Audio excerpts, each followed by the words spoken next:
Welcome back, everyone. This is Grilled of the Diaspora, and I am your host, Nakaira G. And today we are talking about braiding hair and is it ethical?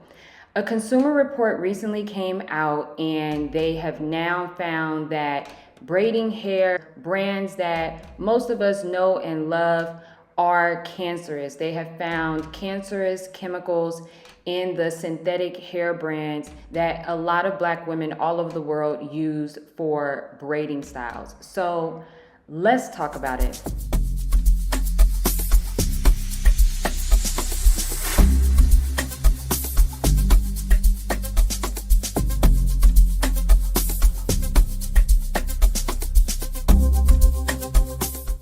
Okay, so reports recently came out concerning the cancerous chemicals in many braiding hair products. The chemists tested 10 different brands, which are also very popular brands, and all of the products tested positive for cancer-causing or inducing chemicals.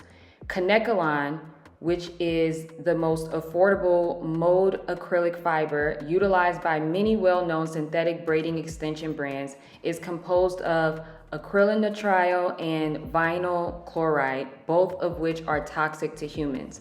These brands include braiding hair as well as weave hair. And so there is a chart that was made by Consumer Report that we are going to look at. And so in this report, you can see the different brands, you can see the different products that were tested, and you can also see which chemicals were found. So recently, reports have also been shared that perming products are also on the list for cancerous chemicals.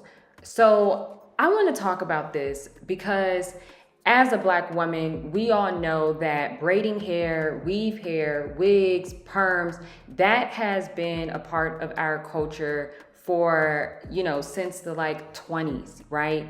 And so now it has been admitted that these products cause cancer. I'm definitely not shocked because I feel like there have been other reports, especially in a lot of academic universities. There have been a lot of reports over the past decade talking about braiding hair and hair care products, skin care products, particularly products, beauty products and cosmetic products that are targeted towards Black people, specifically Black women. A lot of the products that we have been marketed to are either harmful for our bodies or cause cancer or fibroids. So what does this mean? What does this mean, particularly in 2025? Because the first time that we had this conversation was with the hair care products, shampoos and conditioners, and that's what led to a lot of Black entrepreneurs coming out with their own hair care line. But then shortly after, we got another report about perm products. And within the last 2 years, we've seen that perm products have also been linked to cancer. So a part of me is like, are we to believe that these things were not intentional? Are we to believe that these products were able to pass the FDA because they weren't tested properly? I'm really confused on how did these other chemists test these products when we have the FDA, right? But as somebody that is reporting from Ghana, right? I am reporting from Africa. I am really curious, what does this mean for Africa? I noticed that a lot of times when there are big movements happening in America, particularly with cosmetic brands and things like that, Africa is usually left out of that conversation. And the only time Africa is entering into that conversation is when people are talking about going back to your roots, using specific type of oils or ingredients or herbs that are found in Africa, using braiding techniques and things like that. But in terms of Africa as a consumer base, right? Because as somebody that lives in Ghana, when I go into hair salons, majority, if not all of the products that are in there are imported products. right? So it's not like every day that you go into a hair salon and the owner of the hair salon owns all of the hair care products that are in there and they're all natural. The natural hair movement in Ghana is very, very different from the natural hair movement in America, and so I'm looking at this, this concept of, okay, everything that has been marketed towards Black women in the cosmetic and beauty space seems to be toxic. But what I'm questioning is the same products that we have marketed to us, there are other products that are marketed to non-Black women, right? And there are a lot of products that Black women are using that are not necessarily marketed only to Black women, but Black women use it because it serves its purpose. Even though the woman on the box or in the billboard or on the commercial is a white woman or a Latino woman, there are still beauty and cosmetic products that Black women will use because it still serves a purpose. So I'm just really curious, now that we are in 2025, where do we go from here? Is this information worth a boycott? Are we saying we're done wearing braiding hair that is synthetic? And it also raises the question about the human hair industry, and is that ethical? Because the concept of human hair, I've never I don't think at least I've ever, purposely worn human hair. I'm assuming anything that I've ever worn was synthetic, but I am really curious about even that industry, the human hair industry. Is this information about synthetic braiding hair being cancerous, is this going to boost the human hair industry? And is the human hair industry something that should be boosted? Right? Because it's in the title, human hair. So the whole process of getting human hair, I don't know if it's even ethical at the stage that it is now. So to think about, will this boost the human hair industry? But then I have another thought, right? I'm also thinking about, back in 2010, when a lot of the trend about wearing your hair natural started, it first started, in my opinion, with Black women feeling comfortable wearing their natural state of hair. So it was more so about getting rid of products that strip your hair of the natural curl pattern.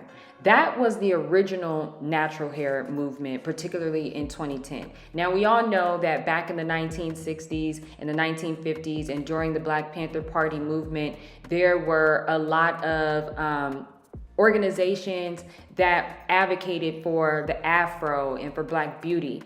But in this recent millennia, and after 2010, I noticed that the conversation when it came to Black hair, particularly for women, was about embracing your natural curl pattern. So now, what is the message? Then it went to Black women can have long hair. Use this product and your hair will grow and you can have long hair. Black women not being able to grow their hair is a myth. That was the whole time. And then we just continue going into the space of more so Black entrepreneurship, more natural and organic hair care lines. And we've seen products like Miel Organics, Kaleidoscope by BB Judy. We've seen different Black, celebrities create hair care lines, Taraji P. Henson, Tracee Ellis Ross, and I believe now Issa Rae, obviously Beyonce. We see this movement happening within, the Black women, the Black businesswoman space. But I'm just curious, how does this translate into a global campaign? Are we advocating for human hair? Are we advocating for hypoallergenic hair? Are we saying we are boycotting all synthetic hair? Are we embracing more of the natural hair aesthetic? That is where I'm left questioning. it seems like braiding hair is unethical as long as it is being made with harmful chemicals or human hair, because there are brands that have come out in the past, decade, I would say, braiding hair brands that are hypoallergenic, that are Black owned, but a lot of those products and those businesses are private labels. So they are still buying from an Asian manufacturer, right? So, what does this mean for the Black hair business industry? How do Black business women go from selling hair care products to investing into chemists and agriculturalists who can possibly develop a brand new product in substitute of the synthetic braiding care, where they would essentially have to create a patent and trademark and all those things? I'm curious what it would take for, someone to be able to take over that industry, because right now, if you are private labeling, for instance, you're still purchasing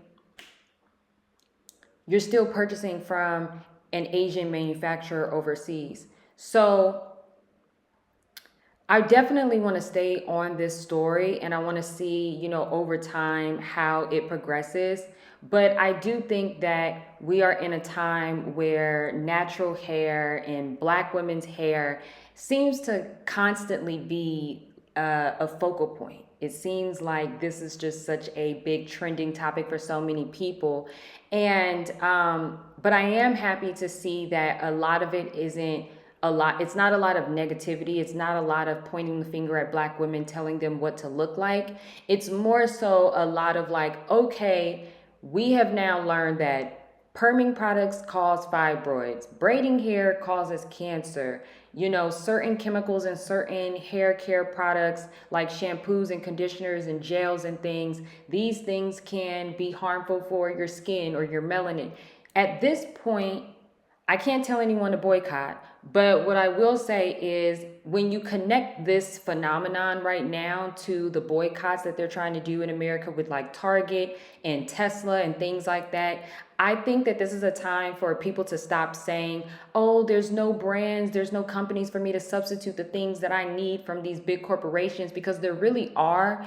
And it also means that as Black people and in the African diaspora, we are going to have to do more to not just support other brands, but we have to do more of making sure that our resources and where we're spending our money is something that is sustainable. Because think about how many companies and brands you have purchased over the years every time you got your hair done.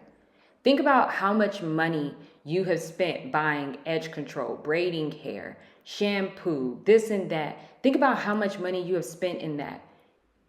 This is the time where Black women should be looking at how much we're spending, and we need to be thinking about investing that into other companies that are sustainable. So I'm going to stop there. And so I definitely want to keep this conversation going. Drop down in the comments.